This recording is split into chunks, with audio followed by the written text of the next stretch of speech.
discuss. Feel the rush, come join us. Fans so live, we unite under the stadium lights.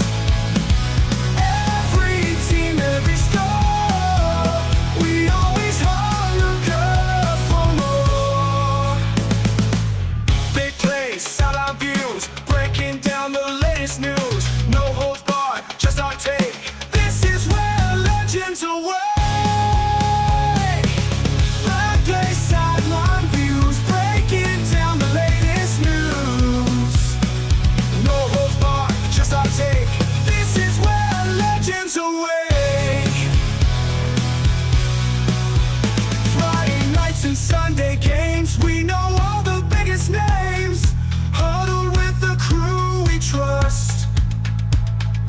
Football feeds the fire in us. Fans so live, we unite under the stadium lights.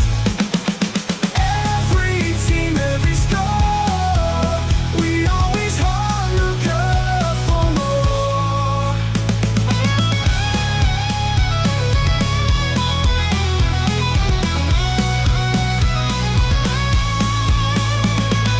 Friday nights and Sunday games, we know all the biggest names. Huddle with the crew we trust. Football feeds the fire in us. Fan day Lord is feeling alive. Jerseys on, we're ready to die. In the fan zone, we'll come on.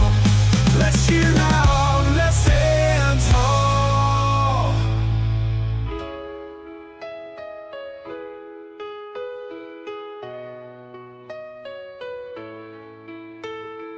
Back and forth, the stories fly. Who's the best? Fans can't lie. Touchdowns, tackles, we discuss. Feel the rush, come join us. Hey, welcome back to Fan Zone Live. We have completed week one. We the season's here. We ready and it was fun. I had a great time. Got to make a road trip. Tim, welcome. How have you been?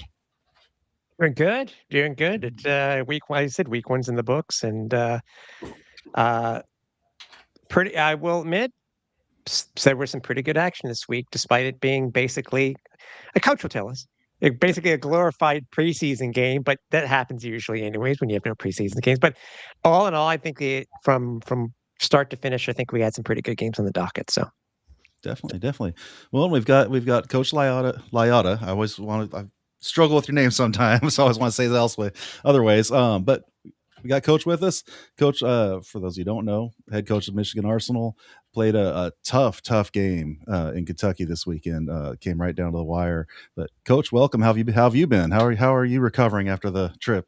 Oh, hey, I've been great. Like I said, we got in about 3 a.m. I was up and after it about 7. Had a lot to get done today because we're on a short week. We play, in Nashville on Friday, so this is a really quick turnaround for us. So we're moving and shaking over here in Michigan, and like I said, it was we were glad to get the season kicked off yesterday in Kentucky. It would have been a lot more fun if we won. You said, well, fun, but it was a lot more fun certainly if we won. But a lot of good things out of it, a lot of positives. Not the result we wanted, but certainly we are. We're going to get some things fixed here and get that going in the right direction. Well, the schedule makers didn't do you guys any favors. Starting out in Kentucky on a late Sunday night game, going to Nashville for a Friday game. For the first 2 games, that's rough. That's a rough first 2 to start off. So, how did the game go from what you expected? I mean, obviously not the result you wanted, but absolutely. First of all, I just want to give credit to Coach Walker. He's got obviously a phenomenal team, as he always does. A very talented team, veteran team. They're going to be right there, in the end, I believe. Certainly they probably believe they have a lot of things to clean up as well. But I do believe that they know that they were in a game with us yesterday. I don't know if going into it, that was expected. I'm going to be honest with you. And I think when we left there, I think we earned their respect, and they value us as a legitimate competitor in this league, which is going to be our goal, to win a championship. So we're building toward, we're going to be building towards that. But I want to give them a lot of credit. Just Corey Cunningham did a great job, with his franchise there in their first game. Really took care of us well, and they're going to put a very good product. Everything looked good there in the arena, and everything was I thought, they're going to have a nice deal for their fans there. So I'm excited to see their future and how they continue to grow. So obviously it's great for the AF1, to have a franchise like that. So, but as far as the game went, it was how first games usually go, and for us, we had some adversity, and they had some adversity. They had that player unfortunately get injured, they're on our first offensive play. We threw a double move, and then he got rolled up there in the end zone. Certainly our prayers go out to him. That was a very, very serious injury there. But we had our MAC linebacker went out with a foot injury on the first defensive play. So we were both kind of scrambling to try to, get guys. You got these 21-man rosters. It's tight, particularly you're talking about a first game. And, I don't know how much you've studied our roster, but our defense is all rookies. We have all 8 of our players had never played an arena football game, they never saw nets until yesterday. So we had probably 17 of our 21-man never saw nets until yesterday. So, I am very proud of the job that our coaching staff has done and getting those young men ready to play, and the work that they've put in, that we were able to compete down to the wire. And, we had some calls not go our way, but we're not going to use that as an excuse. We should have won the football game by multiple touchdowns. We left those points out on the field. We had 2 touchdowns called back. We had first and goal a few times and ended up getting pushed back, where really we could have took control of the game, and special teams killed us. And I take responsibility for that. We got to fix the special teams.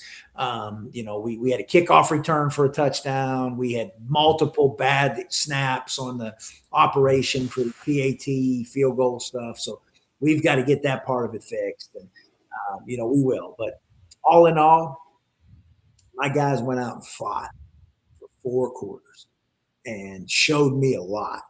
And on the offensive line, we had a situation where we had to play a kid who had never played offensive line before yesterday. We had a kid, he was a defensive lineman. He made his, and I'm talking, when I say never played offensive line before, I mean not in high school, anything. He was the first time he ever played it was yesterday. And it was a necessity. It was a necessity because of some injuries and some things. And again, it's a tight roster. And a lot of times people think it's easy, like, oh, just get that player in, just go bring that guy in or anything. Well, we got to get him here to Michigan. Okay. We got to get his travel set up. We have to get him here. We have to get him over to our medical to get an entrance physical. It's not as easy as, hey, pick up the phone and let's make it happen. And it even makes it worse when you're on these short weeks like this going into Nashville, right? We come in late last night. I'm on the phone today. We've got to bring a couple guys in because of some injuries and some guys that got banged up yesterday. And it's a challenge to kind of work all that out. And oh, by the way, get them booked for their flight, which closes in 48 hours, to get him to Nashville. So it's a challenge, but that's what it's about. And, we're going to get through these first 2 weeks and we get to be at home for 4 weeks. So we're looking forward to the 4 games in a row at home for sure. And he had a tough go with first game playing offensive line. Kentucky's defensive line looked incredible. They're really good. I mean, let me tell you this. When I said that our guys is the first time they ever saw nets, their guys have seen a lot of nets because they played a lot of seasons. Really veteran group, really, really good. I mean, so he played well, though. All things considered, he played really well. Listen, we were there to win the game. I mean, we in my opinion, we didn't deserve to win the game because we didn't win the football game, but we could have won that game by 2 scores and legitimately, not a fluky thing. We could have won that game by 2 scores. I was going to say, but by the way, first to answer Jeff's comment in the chat, there are two places where you can watch all the replays over on Home Team Network and actually over on the league's YouTube page. Just make sure you hit the live. If you're looking online on your desktop, make sure you hit the live button, and it'll all the games that will be showing up there. So, yeah, and hey Jeff, if you watch it, I just want you to watch one particular play and just tell me what you think of it. So there's a play late in the fourth quarter. It's a 4th and 10, and we complete a ball to give us 1st and goal on the 7. We would have had the 1 minute warning. Now we were down by 1. We're down by 1 at this point. We would have had 1st and goal at the 1 minute warning on the 7-yard line. We got called for an umpire pick. Now, you may not know what that is or may have never heard of that, but because it really is actually never called, and I'm not trying to be funny, but I'm just saying. So watch it. Tell me what you think. Tell me if you think that, tell me what you think. That's typically a first offense is usually a warning. It's not usually a penalty, right? Funny you say that because that's what the rule book says. But again, I'm not saying anything about the officials. I'm not here to get fined. I'm not here to get fined. I love the AF1 officials. I love the AF1 officials. I'm not saying anything bad about the AF1 officials. They are not, and truthfully, in all seriousness, I'm joking, but the officials are not the reason we lost the football game. We lost the football game because we didn't make the plays when we needed to make the plays. And ultimately, that's why we lost the football game. It has nothing to do with the officials. They have a hard job, a really hard job. But my point in saying that is I sure would take the ball 1st and goal from the 7 with the 1 minute warning down by 1. I would have loved that opportunity. Yeah. I would have loved for our guys to have that opportunity. That's all. That's all I'm saying there. I was going to say to you, Coach, first and foremost, congratulations on being a head coach for your very first arena football game. Sure. It's been a long process for you, the whole thing that you went through last year, 25 in Wilkes-Barre. And now finally you get to your first arena-style head coach game. Did you reflect on it? I mean, you've been in indoor football for such a long time, but was it something that you actually reflected on during the week, during camp, leading up to the game itself, that you said, you know what, finally I'm at a point where I can say I'm an arena football head coach? Yeah, for me, obviously I've coached in a lot of leagues and I've coached in a lot of arena rules leagues, okay, where we played with the same rules, you know what I mean? So I am very well versed in this rule set. And in fact, I much prefer the arena rule set over the indoor rule set. That's just, I'm going to be honest with you. I just think it's an offensive. Me too. He's an offensive guy. It's a lot. First of all, it's hard to throw the I like to throw the football. It's very hard to throw the football in the indoor football rules. So, the ones that IFL plays, the NAL now plays, it's difficult because the way they play coverage, they can drop 7, into coverage, make it really hard for you to throw the football, and you have to have a running game. And there's a lot of guys that do really, really well with that.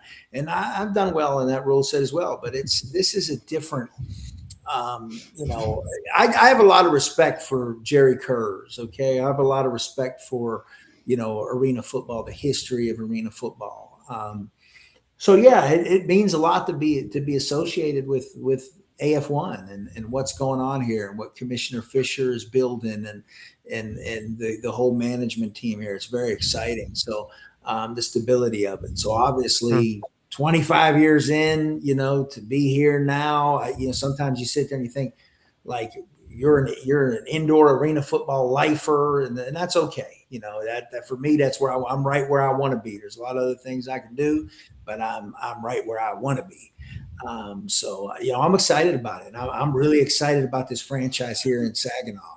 I'm excited about our franchise here in Michigan. I think we're going to be able to build something special. I do believe that we weren't probably given a whole lot of respect, around the league coming in. And I think some guys looked at our roster and maybe didn't recognize a lot of names because they weren't a lot of veteran guys who had kind of been around and things like that. And but I think we've shown that we're going to be a force to, you're going to get a game when we play the Arsenal. And our goal is, and I've said this from every interview I've ever done from the beginning press conference we had, we want to play the best football at the end of the season, playoff time. That's how you win a championship. You don't peak now, week 1 and week 2. So, and sometimes veteran teams do that. I'll be honest. You look at it, look at the history of it.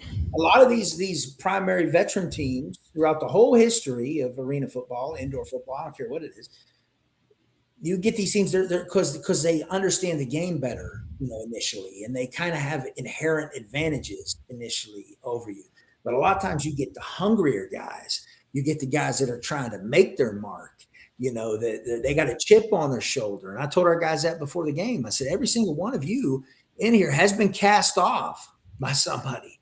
You've been kind of thrown out in the trash and then left out and cast off. And, we went out and found you, and we're giving you an opportunity here. And this is your opportunity. And I think our guys relish that. I think our guys are excited, for the opportunity to be disruptors, if you will, in this league and have a true opportunity to, showcase their ability, which is what this is all about.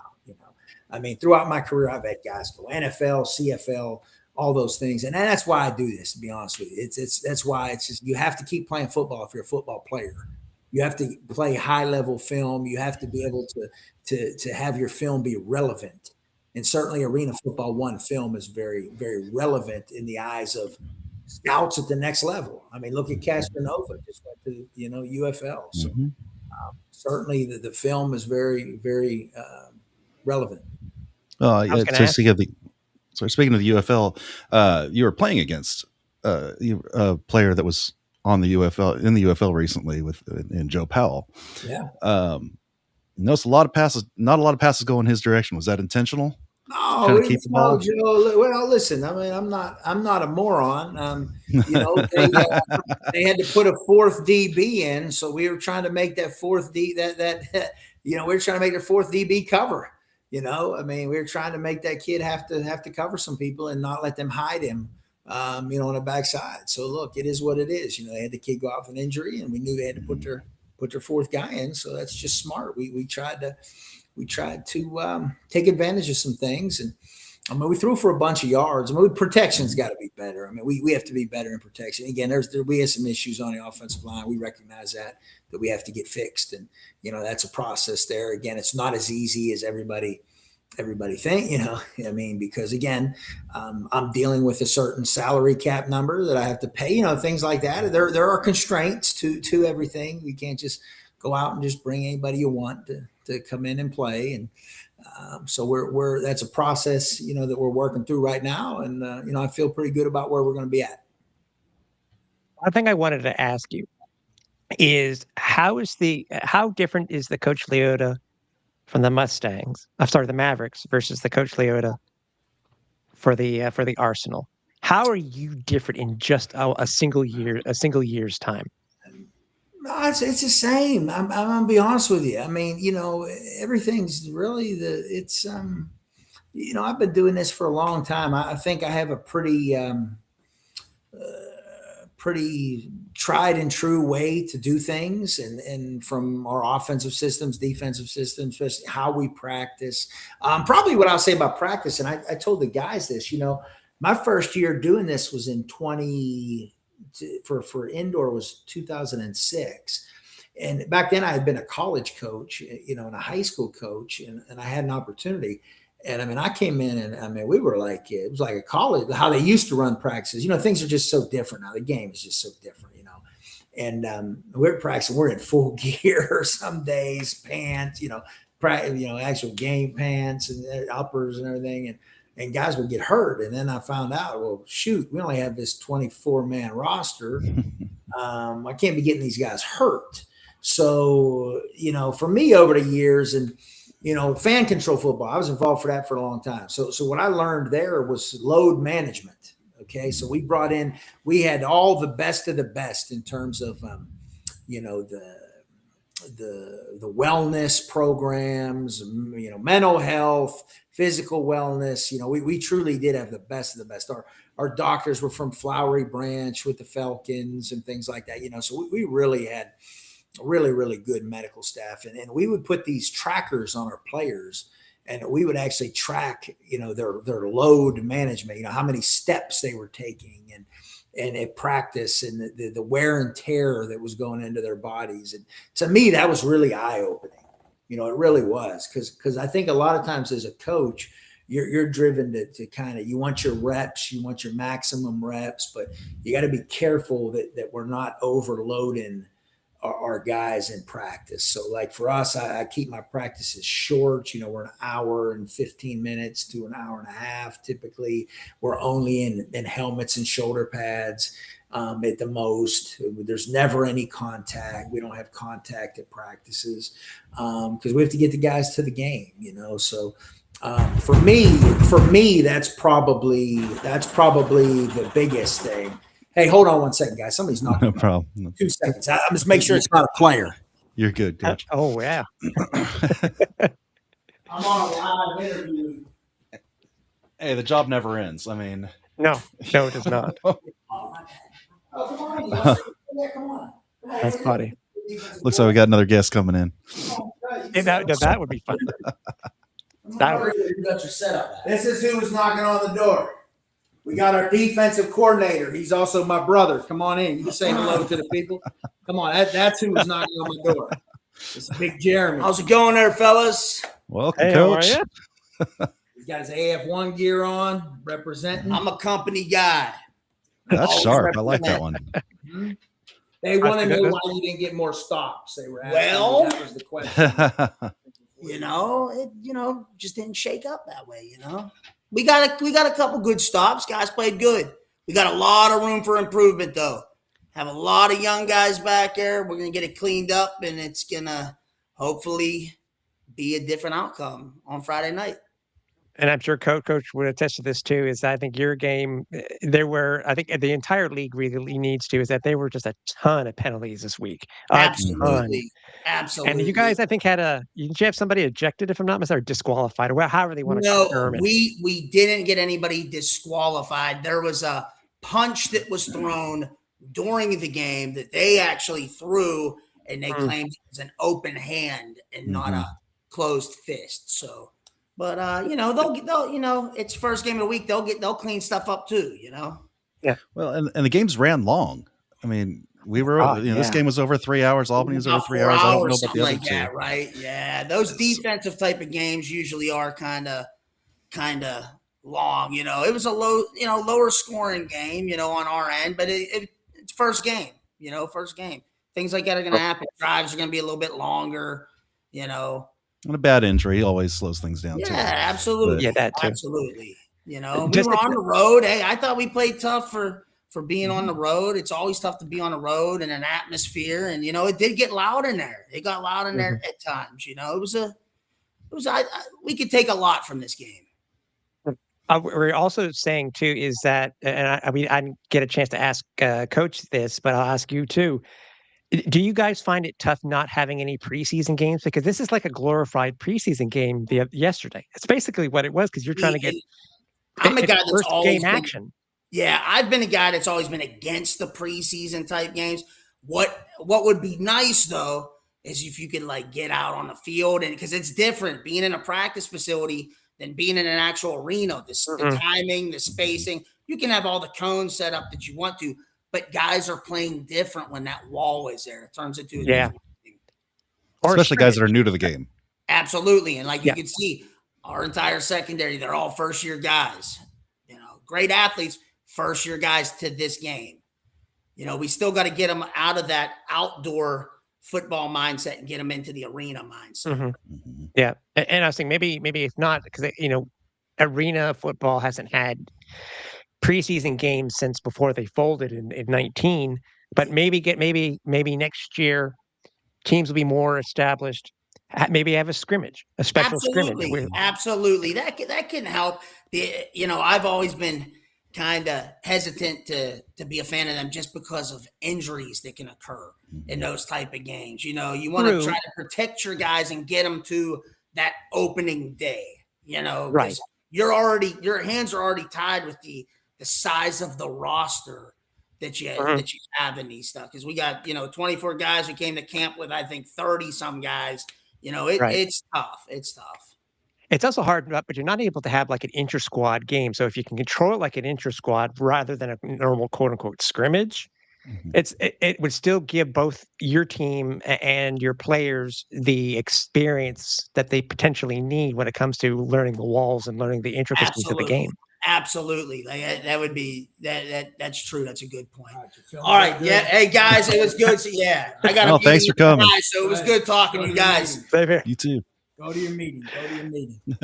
All right. But no, what you said about, see, Gary Compton had a good idea about this. We were down in Naples for that National Scouting Combine, which is a really good event they put on. And Gary said, you know what would be cool? What if we had all the league to have their training camp down here? You know, and I was thinking, man, that'd be pretty cool, you know, because you got all the teams in the same location, and then you could do kind of what you're talking about in terms of you could scrimmage or pass skelly, or you know, do things against different teams, because really it doesn't matter. I mean, really, there's no secrets in this. I mean, it's all players and execution. You know, you know, and it all shows itself on film, and that's a disadvantage we have this week. To be honest with you, we've put on tape.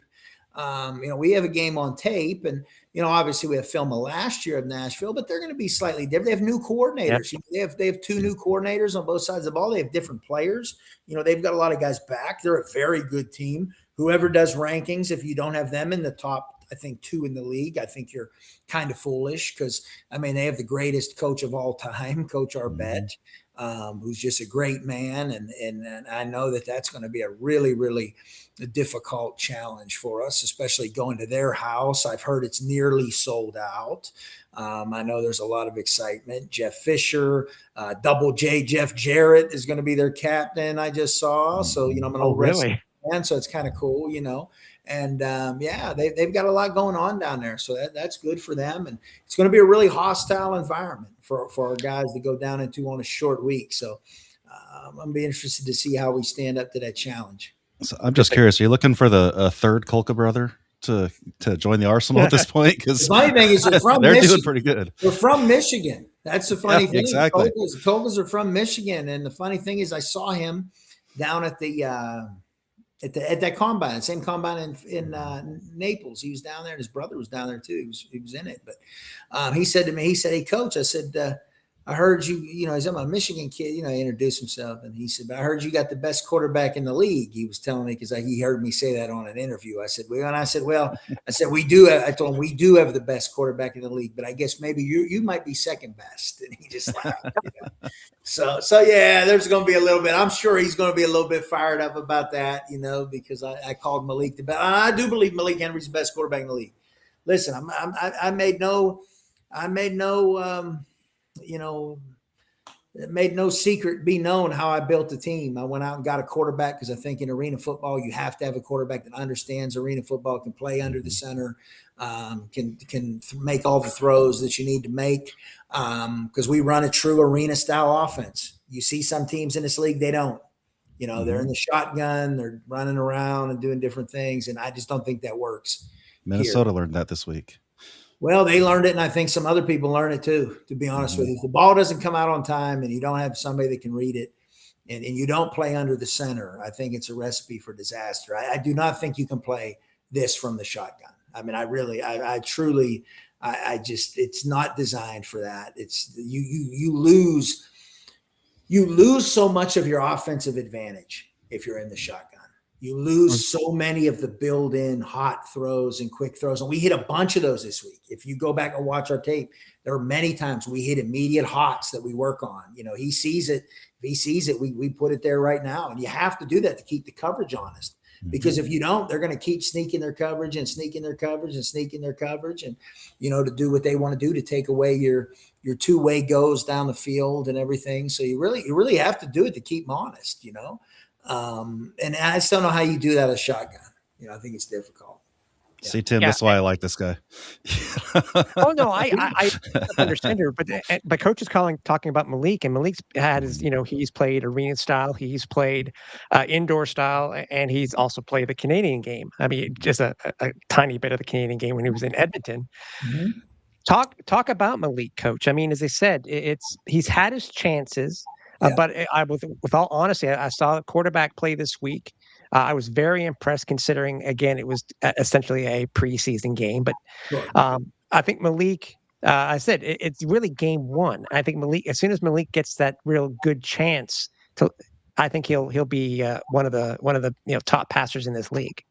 Absolutely. I mean, I think he's going to flourish in our system. I mean, number one, he's extremely talented. Two, he's very smart. He knows where to go with the football. And we've got great receivers. I mean, that's the other thing. I'm gonna be honest with you. We've got really good receivers. And it's like I use the analogy. I'm gonna load the bullets in the gun. You know what I mean? And we're gonna score. You know, I mean, we're gonna be able to. We want to do that. I think you need to be able to do that. And once we get the line where I need the line to be, we get the protection unit where we want. I mean, it'd have been scary what we would have did yesterday if we could truly keep him clean for the majority of the time. I think we threw the ball 50 times or 49 times or something like that. I think for close to 300. We left at least 100 yards out there and a couple touchdowns that were just, we didn't have time to get it to the guy. We had a guy open. We couldn't get it to him, or the ball was off because he was getting hit or under pressure or something like that. So once we get that part of it fixed, we're going to be very tough. Yeah. We're going to be tough. And part of that is just timing. So some of those long rounds. I mean, Malik's got a cannon for an arm. I mean, he hucked it downfield like it was nothing, and overthrew the receiver. Like, I mean, that's how powerful it was. But that's just timing. Like Tim's saying, this is almost a glorified preseason game, and where you learn that timing. And maybe next week, hey, those long passes connect, and all of a sudden we're looking at a upset over the Cats. I mean, that's the way this game works. Hey, we're gonna go down there and give that our best shot. We're going in there to win. We're not going in there to be close or just compete. We're going to Nashville to win. Make no mistake about it. We're going down there and we fully expect to win. And these guys are preparing and working hard. And that's our goal this week. So we take it week by week. They happen to be next on the schedule. We certainly realize the challenge that lies in front of us there in Nashville for a lot of reasons. The deck is kind of stacked against us in a lot of ways when you think about it. We've had some injuries, short week. We're going to play them in their first game. It's kind of like everything is like perfectly set up for them, right? It's like they've just come out of training camp. They're laying in wait for their first game, and they have a lot of advantages. They have film on us. We don't have film on them. But hey, that's what these challenges are about. That's what this game is about. And this game is going to make us a better team for end of July and August. And that's what it's about. Truly, that's what it's about. It's about the end of July and August for us. And if you look at Nashville last year, they didn't start the season off well. It took them a couple weeks to get their feet under them, and they were 3 points away from winning the crown last year. So that's just how, that's just how the game works.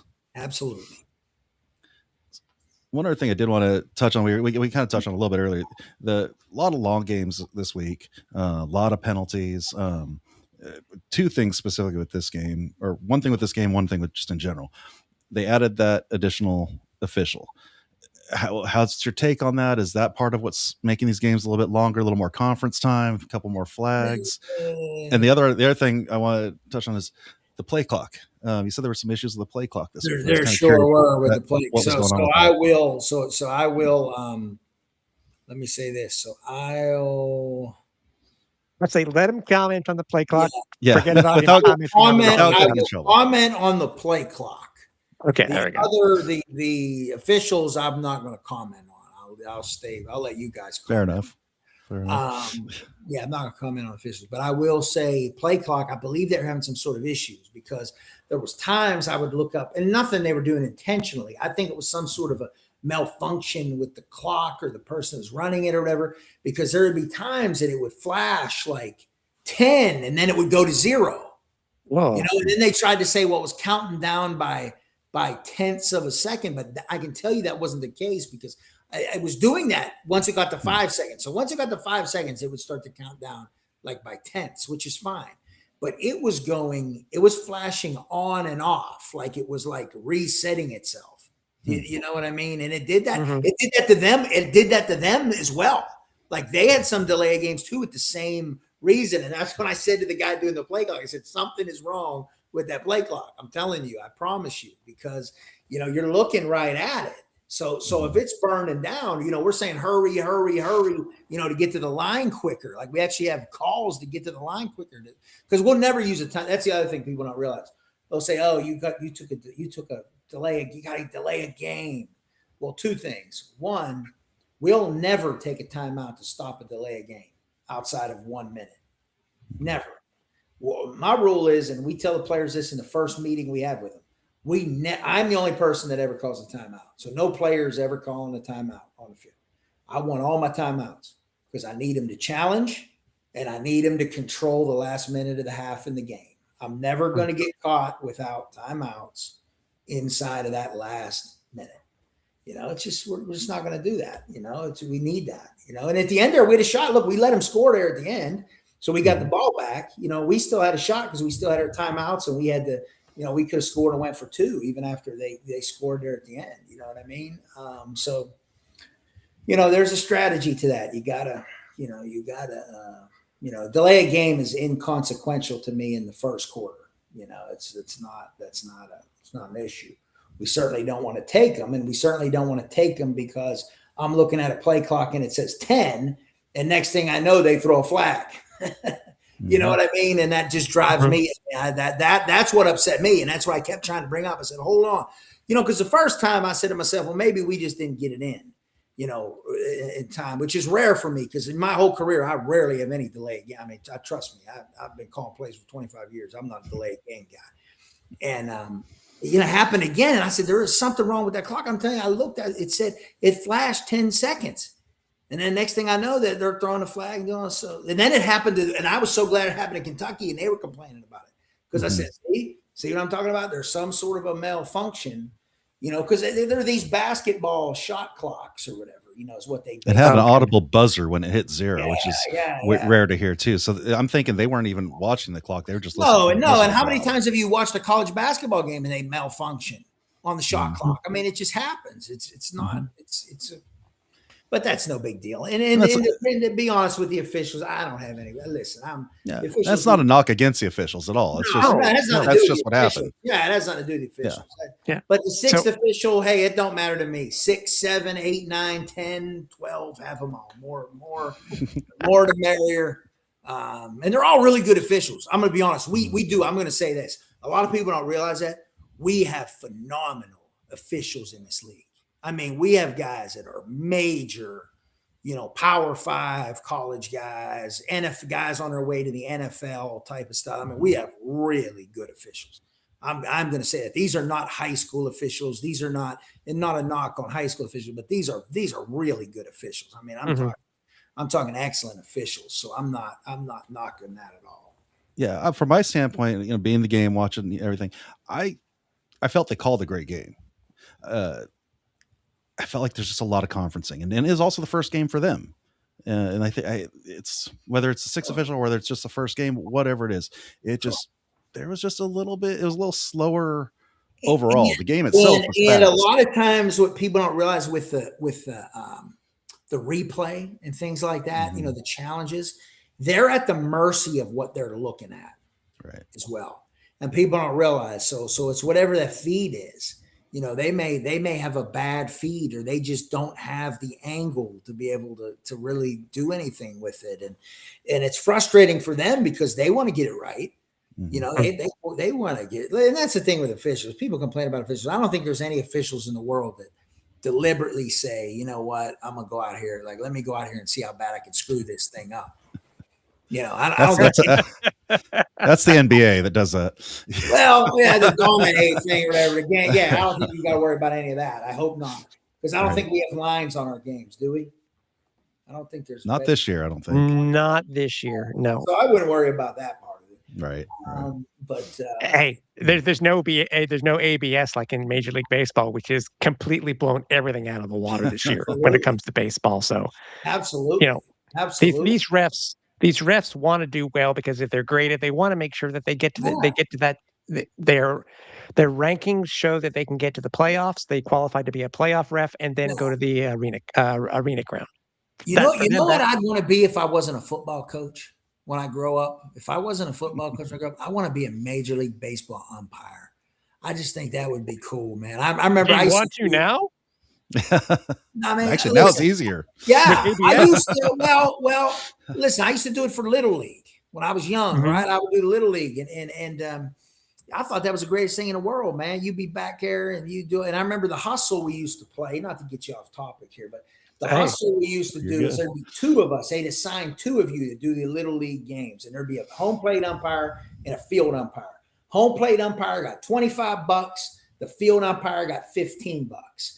But you would be paired up with a buddy of yours. So what you used to do, because no one wanted to go behind the plate, right? Because you're behind the plate, you got all the hot gear on. It's the summer, Mhm. and none of these catchers can catch. So you're getting blasted with the ball in the face and the legs and the nuts and everything else. You know what I mean? And so what we used to do is one of us wouldn't show up, and we rotated back and forth. So like if it was my turn, it'd be Tuesday. Maybe my buddy wouldn't show up. So now I would get both checks, and I would get the umpire from behind the pitcher's mound because you had to call the bases and the strike zone, and you did okay. not have to wear the gear. So all you umpires out there, Little League umpires, that's your hustle.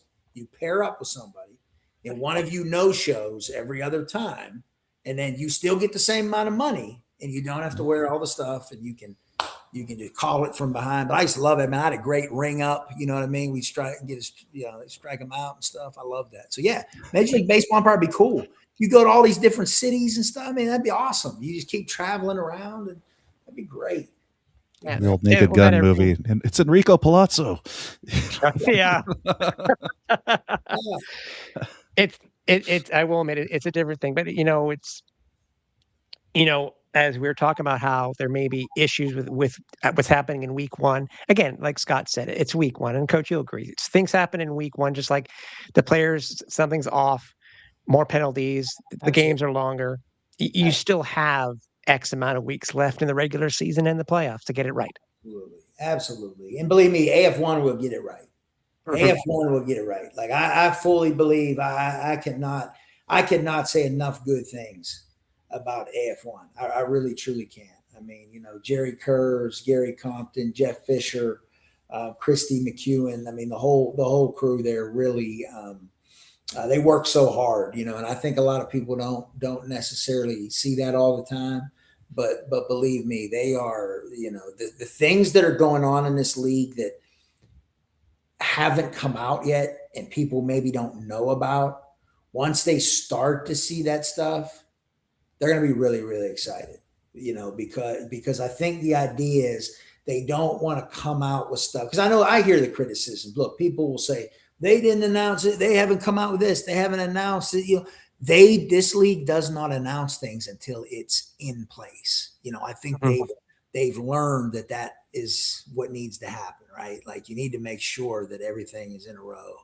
And the things that I've heard and they're coming down, I mean, it's going to be really, really, the future AF1 is really strong, and I'm glad to be a part of it.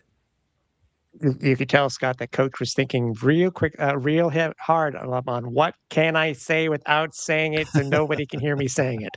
Yeah, I don't let anything slip out. But I believe me, know. they are. It's really good stuff. It's really, really, really good stuff. That's cool. Obviously, you're not at home yet, but we want to at least before we let you go, Coach, to be able to give a plug. If anybody's looking to attend the inaugural home game for the Arsenal coming up, or hey, get tickets, get season tickets. How would they do so? Absolutely. They go to, well, if they're local to Saginaw, they go down to the box office at the Dow Event Center in Saginaw. They get their tickets right at the box office during their hours. Otherwise, they could go on MichiganArsenal.com and get their tickets. And I promise you, our owner, George Bradford, is all in on this. He's got a 3-year lease. Everything that we have got here. If I showed you my suite here at the resort, I've got boxes and boxes of things over on that side of the room, and it's all new. So like everything we're giving these players is brand new. helmets, shoulder pads, the travel bags, the gear, all of that is brand new. With a lot of these teams, it's new turf at the arena. I was just going to get to that. Mhm. I mean, he's got, $250,000 in turf, custom all black, custom logos, sewn in and everything, red end zones. It's going to look really good. We bought brand new dasher pads, really good black dasher pads, top of the line stuff. We got great goalposts. It's going to be great. It's actually tomorrow after practice. This is a typical day of a coach. So I'm going to get up. I'm going to watch some film. Okay. I'm going to go to practice. We practice in the mornings. So we'll practice till about 10:15. Then I will go to our arena where they're hanging the goalposts. So we're hanging them in there tomorrow, making sure all the dimensions match, and they've got them 15 feet from the ground, from the crossbar and everything. And I'm there to kind of oversee that. Then I go to one of our partners and I pick up lunch and I bring it back for the guys. And then we have meetings here at the resort. And then we have film. And then we go to Hooters for a dinner. And then we come back and we have more meetings. So that's just a day. That's just like one day. And it's pretty jam-packed. I mean, a lot of people don't realize that, but there's a lot that goes into one of these days. Our guys' schedules are pretty full. This is not a part-time thing. Like a lot of these teams, the guys have jobs, during the day, and they come at night and practice, and we don't do that. We're it's a full-time thing for these guys. It's hometown football. It really is. No matter how big your city is, it's hometown football, because as coach is telling everybody, he's more than just a head coach. He's also the keeper of the keys for the arena. So I don't know if they trust me that much to have the keys to the arena. Well, and the caterer I do have a key here. I will say this: I do have a key to a conference room here that has our equipment at the resort. So I was kind of proud of that. They gave me the key and said, "Hey, you can have this key." So yeah, I'm a key holder to a conference room at the Bay Valley Resort. Speaking of, you were talking about that earlier. Tell us about your housing, because I mean, your potential players may be watching this, going, "Hey, let's hear what this place is about." Our now the players' rooms won't be as nice as mine. I'm in the suite, but the rooms are nice. Our guys certainly aren't complaining. We are on a golf course. We're at the Bay Valley Resort in Saginaw, Michigan. Our owner, George Bradford, again spared no expense for the guys. Wanted to make sure they were put up in great accommodations and taken care of. And the laundry service came and picked the guys' laundry up today, doing the laundry for them and everything. So they've got it. These guys have got it pretty good here. So they're, but they deserve it. I mean, these guys are working hard and they're grinders, and they're the kind of guys I want to be around. I want to be around the junkyard dog, street fighter type of guy. That's who I want to. I'm an East Coast guy. I'm a Pittsburgh guy. I got people think I throw the ball a lot, so you're soft or something like that. But no, I'm all about the physicality and the grit and that type. And we have a team that's got that kind of mentality. Believe me, we got some hard nosed guys here. It showed. It definitely showed this weekend for sure. So yeah. Like I said, we don't want to keep you too long, but Jeff Pingle brings up something in chat that I was actually thinking about myself. What's your take on tight versus loose nets?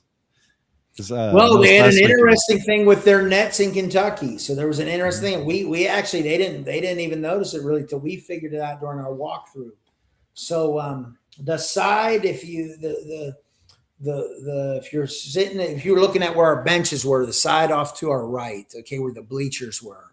Mm-hmm. Any ball or pass that would have hit the nets where the bleachers, because they were so close to the bleachers, mm-hmm. the ball would strike the bleachers. Like, it would, you'd hear the thud and it would bounce off the bleachers. So anything that hit that was going to be dead. Kickoffs were going to be dead. Passes were going to be dead because it was an unnatural, it wasn't the true nets. It was actually hitting It was actually hitting the bleachers. Arizona got away with that for years. I was just about to say. When the They Rattlers told were playing, Coach yeah. Walker and I in pregame that was going to be the deal. It was going to be dead. Okay. Anything that hit that. We emphasize it a lot. I'll be honest. We talk about the Nets a lot with our guys. We talk about we try to work different things with it. My fear with the Nets is always the high pass in the back of the end zone that hits the bar, and they pick it off or something. That's what we always kind of worry about in the red zone. Just because those windows are so tight, sometimes you got to throw a high ball, along the wall in the back, and you got to be careful, because you hit that bar or you get a cheap pick, which you don't want that. And we didn't turn the ball over. That's one thing I say. We're not going to. Malik is smart with the football. He knows where to go with the football. He's coached up. We're not going to take a lot of chances where we're going to turn a lot of balls over. So what I noticed last night was the Nets that I was on the other side. They were loose. They're fairly loose to the point where when the kick hit the net, it kind of curled in and pretty much guaranteed a bar ball every time. Yeah, kind of dribbled down, and that's where there's a couple times. I don't know if you noticed the one we got pinned in there for the one. I guess the one, or the one. That was a big play. That won the game. I mean, when you really think about it, I mean that essentially kind of won the game for them. In addition to us not being able to get a snap down for an extra point, but I digress. That's a big play. Big plays, big play. You don't realize it at the time. And that's what I told the guys. That's what's so important as a player. You got to be focused because you never know when that one play is going to be. You know what I mean? Think about it. Like you never know when that one play is going to happen that really ends up. And a lot of times it's not one play, but it's a culmination of, I think, a lot of things. But it always does come back to a couple plays. You can pinpoint, 10 or 12 plays where you say, you know what, that was a difference-making play. And that was certainly one of them. But it kind of came down the net and it rolled off of the bar, you know what I mean? And it took a funny bounce, and that's kind of how he got pinned in there, That's where those tighter nets where it actually bounces off instead of curls into it. Well, It makes a difference. I'm sure the league will be having a chat. Yeah. I'm sure because they want, as we all know, they want the Nets to be the same across the league. Yeah. And but again, first game for Kentucky, they've never, been in that situation. They did. I'm going to tell you what, Corey Cunningham is first class. Yes. 100%. First class guy. Coach Walker is obviously first class. That's a first class operation there. That's a good market for the league for sure. Some of the best merch I've ever seen too. I don't know if you got a chance to go up there and see. They had some cool hats. I saw their hats. They had some cool looking hats and stuff. And it's good for them. They had a shirt. They had an arrow running around, like a mascot or something. Yeah, they had a shirt for sale. It was a picture of a barrel, and next to it, and the barrel had the football threads down the center of it. Next to it said, "I'd tap that." I'm like, that's beautiful. Only in arena football, baby. Oh yeah, only in arena football. So yeah, it's like I said, that's the stuff that makes this game fun. It's just this goofy. It's a goofy game. Go goofy with it. Enjoy it. It sure is.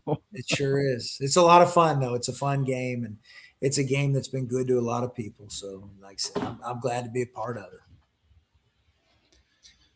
So, Tim, any last things for Coach before we let him go? I don't want to wrap him up too long, but we could do this all night.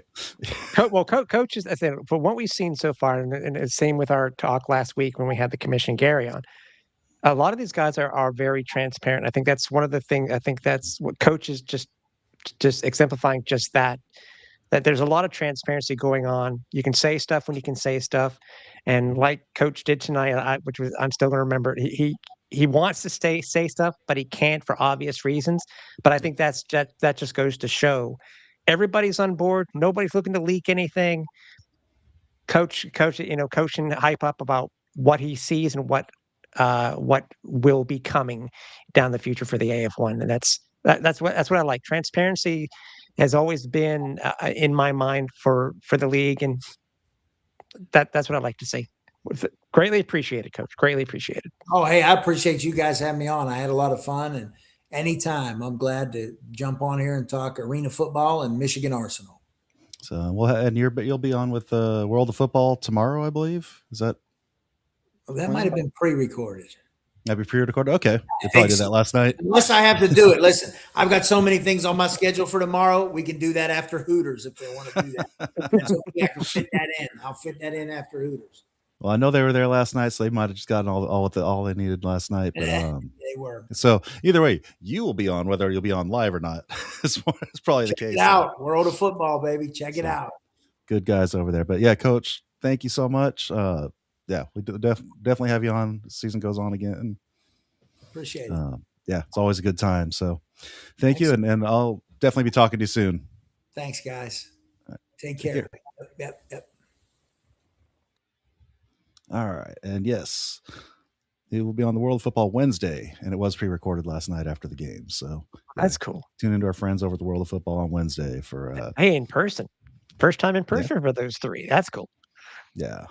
It was a good time. Yeah. Coach is awesome. He was on earlier in the year when they announced they announced the team. Lots of energy, great stories. Again, another one of those guys we could just go on for hours and hours with. So, and a special guest. Yeah, and a special guest. So, yeah, always a good time. But so Tim, what do you think? What's your? Oh, we were talking. As I said, I think the games went on well. They got better as the week progressed. And honestly, as I told you off air, I honestly think that the Oceanside Beaumont game was probably the best game of the week. And I think just saw how good the quarterback play was between these two teams. Despite some of the detractors were like, well, wait a minute, where are Oceanside's pads? Where's all the advertising? Mm-hmm. Why does Oceanside not have any stickers on the side of their helmets? You and I know the reason. We've been told the reason. We're going to leave it at that. It will be fixed. It's going to get done. That's what we'll say. But there were many pluses and minuses. And funny for me, when it came to broadcasts, props to HTN. I know it is their first foray, I think, into football. It's not a slight. It's just a matter of maybe something to be able to improve on. The in-arena broadcast, once they got everything up and running in Oceanside yesterday, was probably the best broadcast of the week. And the reasoning why it was because it was actually human held cameras throughout the arena. The AI cameras need a lot of tweaking, in my opinion. It did not seem to be typical broadcast football. And as I said, maybe it's just tweaks that have to be done. I don't know. Maybe in addition to the camera in the end zones for those up-close shots, because we had a great play in that Michigan game, even though it was nullified by a penalty, that was shot from a camera that was at the other end of the arena. Yeah. That's not the type of stuff that you see when it comes to broadcast TV. Usually for normal arena football, you'll have a camera guy either behind the boards or in the end zone.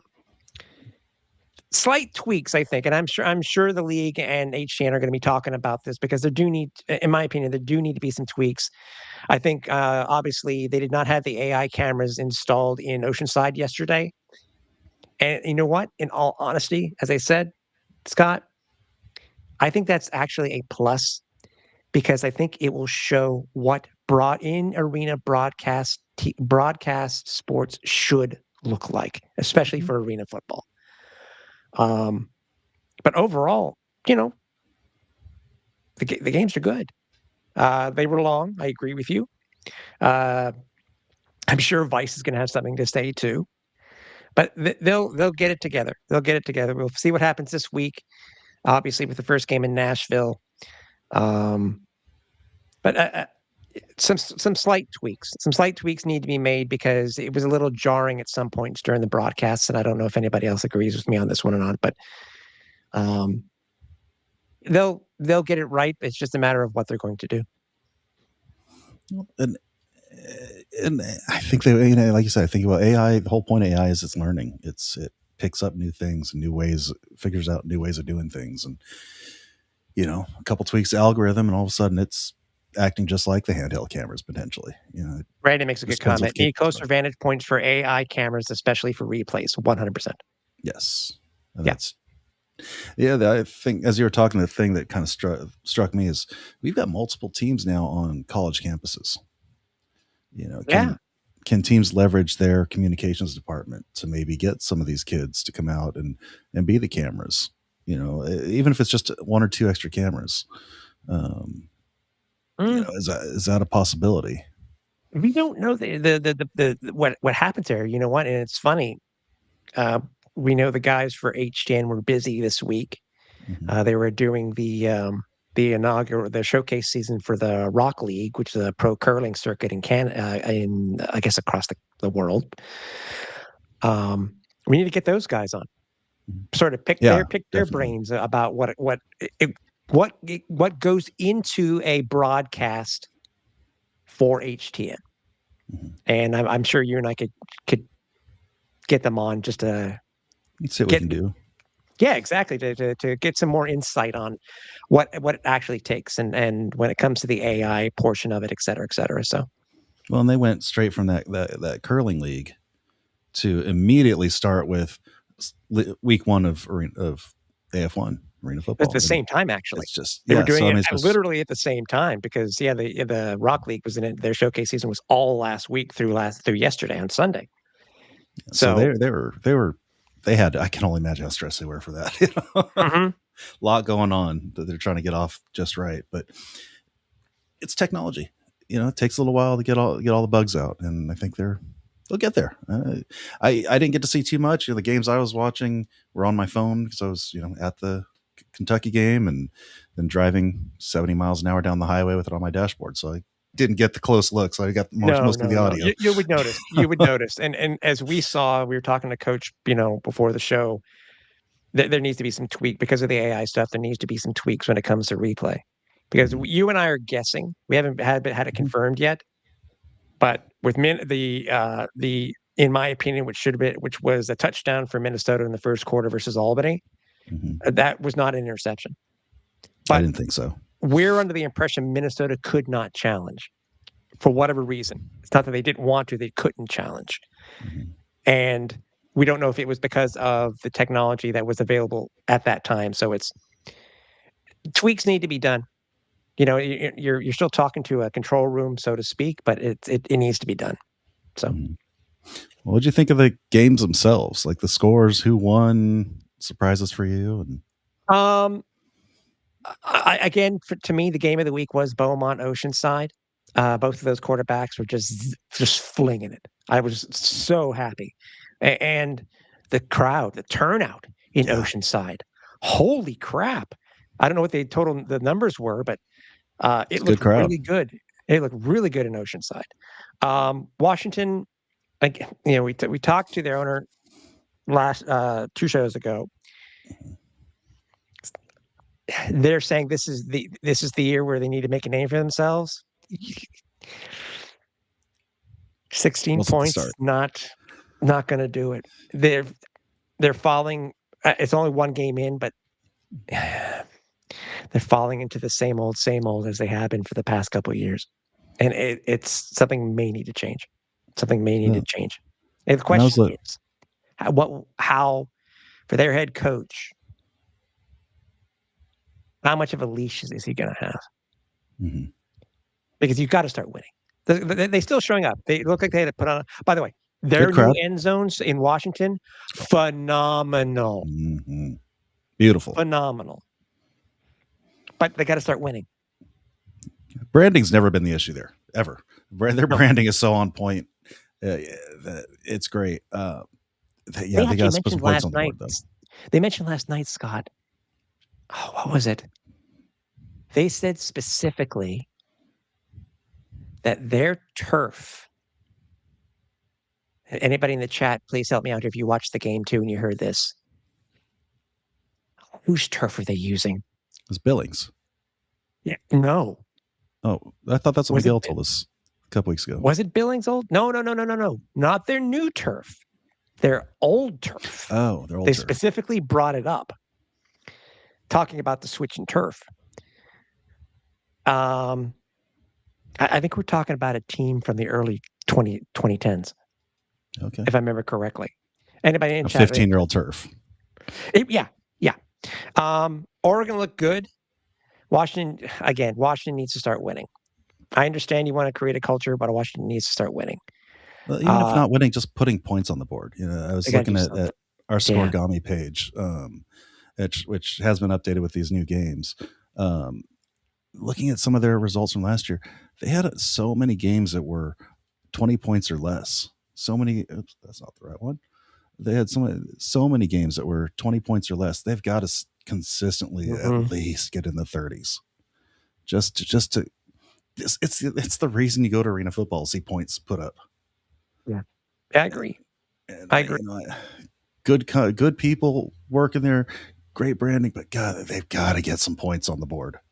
Yeah. Even in a loss, you got to get points on the board. Yeah, Kentucky, Michigan was a good game, long, but it was a good game. And it's funny. It's funny how Coach sang, and it's like, how the terminology now, it came down to one play. Literally now could be either it literally is the one play. Yeah. It penalty slowed that game down. The Albany game too was really long. Oh my God.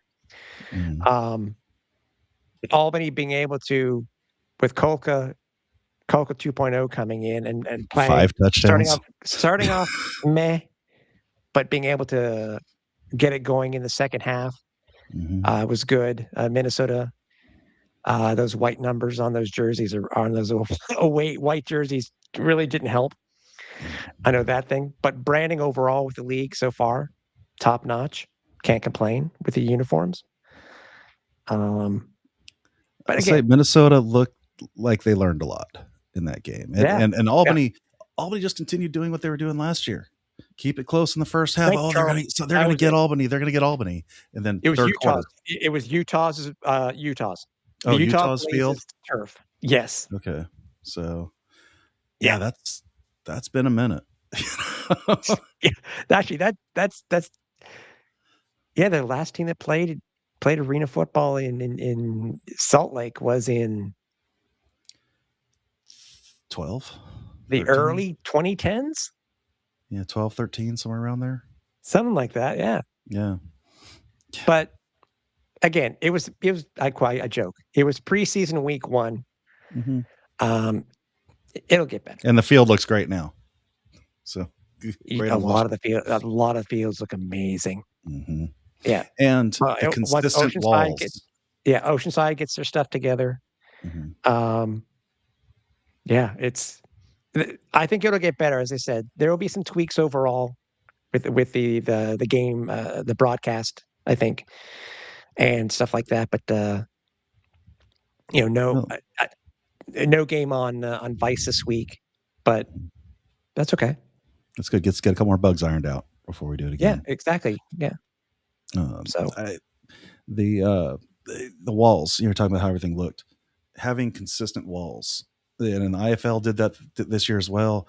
It looks so good having all the walls a consistent theme or color. It looks great. Kentucky, I love their concept. A little hard to see the sponsors in the center of the state. 100%. I agree with you. Because concept's great. Would be is use their barrel. But then again, people are going to think, is that Cracker Barrel? Is Kentucky using the Cracker Barrel new logo, the new old logo now?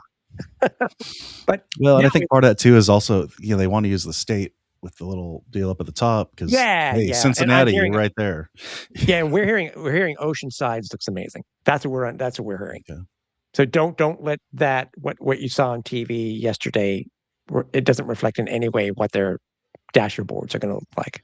Could you imagine those white Minnesota uniforms on those white walls at Oceanside? That'd be pretty painful. I got a sneaking suspicion they're going to use.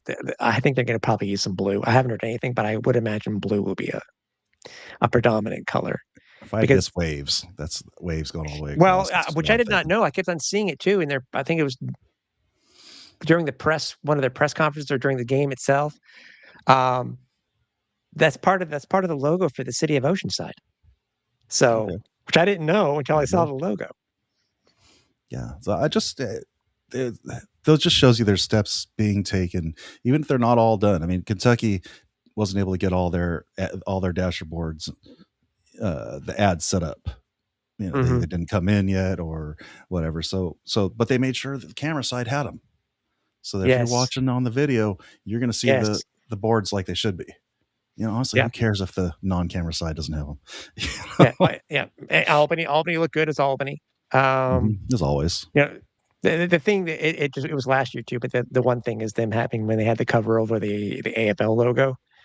I didn't like what they did, but that's what they could do by putting, you know, uh, Albany at the front on at midfield. But that's funny. That's funny, Randy. Yeah, and That's it was Cracker hilarious. Barrel was definitely on the scoreboard. That's Uh, hilarious. but yeah, it just like overall, I think the presentation was great. The game's huge win to Oceanside. I don't know that you figure the last game Beaumont played in, they beat the Beef for the NAL title.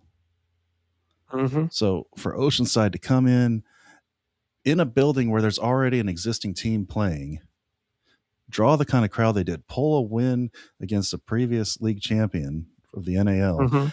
when I mean, in our power rankings, they were unanimous ninth last week. And Oh, so they've they're impressed me definitely, enough. If I were doing the Mhm. rankings, I would actually put them in the top half of the teams now. Yeah, 'Cause they really did impress me. Actually, Beaumont did too, despite the loss. mhm. um, Minnesota taking the shotgun. They got to get under center. They'll It's like learn. Coach was saying. It's like Coach was saying. It's the difference between playing arena style football or indoor style football. Mhm. I was very surprised he didn't take off and run more, given that he's coming from the TAL and quarterback. There's limitations. The quarterback can take off and run. I know he's a real mobile quarterback. I was very Mhm. surprised he didn't take advantage of that more often. But they'll learn. They're going to pick up the game, and their coach does know the arena game, and just a matter of getting all the players on board and stretching their legs a little bit. But there is a difference between the NAL. There is a difference between the TAL, the IFL, the AF1. There's just a difference in the games, and when you're coming from one, it takes a little bit to learn the other. Oh, 100%. So, 100%. looking forward to this And week, though. oh yeah. Again, things can only get better. We get to see Nashville for the first time. I'm sure that place is going to be rocking, especially if the history that they had in that arena already. Um, They said it's close to sold out. it's crazy, So, man. there's absolutely, I mean, that place is going to be absolutely rocking. I'm disappointed I'm not going, but I just can't pull off a Friday game that far away. Oh yeah, I know what you mean. So otherwise, I know I what would you mean. absolutely be there because that's going to be a fun one. I think they're going to get pushed. Michigan's not going to be a slouch for anyone this year. So No, no, I think a lot of the teams will be. I think that a lot of them will. It'll be very competitive football, and I know Jacob chimed in. He as a Wolfpack fan. I guess we could say there's hope. Something just needs to be done. You need to score. The team just needs to score. the hope in Washington is you've got good ownership, Hmm. you've got a good brand, you've got what the building blocks for staying power. Right. The wins will eventually come. You look at the Iowa Barnstormers; they've had very limited success since coming back. In was it 06, 07, whenever it was they came back. Hmm. They were built on their brand. They're still relying on their brand for what they do, and it's because they have a strong brand. They had at least good community presence and fan interactions, and that's what the Wolfpack's doing. So hang with them; they'll get better. It's just going to take a little bit of time.